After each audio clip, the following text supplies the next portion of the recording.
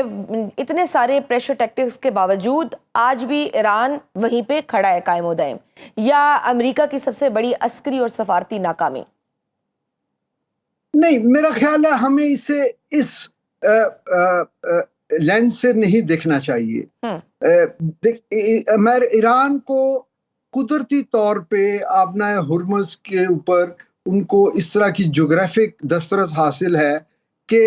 وہ بڑی آسانی سے اپنی فورٹیفیکیشن جو انہوں نے اتنے سالوں میں کریٹ کی ہیں اس کی مدد سے وہ آبنائے ہرمز کو بلاک کر سکتے ہیں. امریکہ نے اس بلاکیڈ کے باہر ایک بلاکیڈ کر دی، لیکن کیا امریکہ اپنی تمام تر نیول مائٹ کے ساتھ کیا وہ ایرانین بلاکیڈ کو ختم کر سکا؟ جواب نہ میں ہے.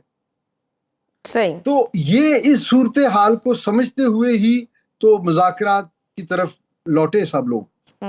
تو اب ہمیں بجائے یہ کہ ہم یہ سوچیں کہ کون جیتا یا کون ہارا، دیکھیں کچھ جنگیں ایسی ہوتی ہیں وہ جیت کے بھی آپ ہار جاتے ہیں. بالکل آپ کیونکہ ایسا کوئی علاقہ آپ نے فتح نہیں کیا، کوئی ایسا بوٹس آن گراؤنڈ دونوں اطراف سے نہیں ہوئے، تو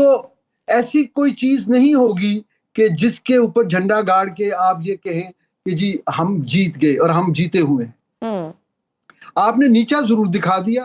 اب اسی کو غنیمت جانیے اور آگے چلیے. بالکل ٹھیک. اور سر ہم یہ دیکھ رہے ہیں کہ اب یہ حوثیوں نے سعودی جہازوں کی ناکہ بندی کا اعلان کر دیا، جبکہ آبنائے ہرمز جو ہے وہ پہلے ہی کشیدگی کی لپیٹ میں ہے.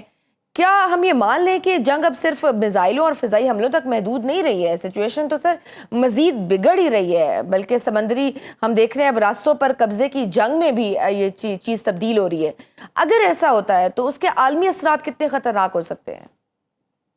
جی دیکھیے، یہ اسی کی کنٹینیوٹی ہے کہ آپ اکنامک کوریڈورز کو آپ چوک کر رہے ہیں تاکہ ساری دنیا کی گردن جو ہے وہ دبوچی جائے، تو وہ پھر پریشرائز کریں امریکہ کو یا یہ انشور کرے کہ مذاکرات کامیاب ہوں اور آگے کی طرف چلیں.